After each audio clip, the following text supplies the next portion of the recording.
Barbil press club पक्षरु वृक्षरोपण कार्यक्रम। बड़बिल प्रेस क्लब पक्षरु 4 नंबर वार्ड अंतर्गत रुंगटा कॉलोनी निकटरे थिबा प्रेस क्लब परिसर में चारा रोपण कार्यक्रम करा जायछि।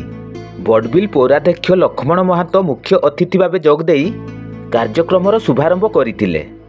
बड़बिल अंचलर वरिष्ठ नागरिक समाजसेवी विजय महांती, रुंगटा कंपानी महाप्रबंधक HR और CSR मुख्य ललित नारायण राउत, पौर परिषदर मुख्य किराणी राजेंद्र सिंह, पौरजंत्री मानस माझी, राजेंद्र दास समेत प्रेस क्लब्र समस्त कर्मकर्ता सामिल होई चारा रोपण करथिले।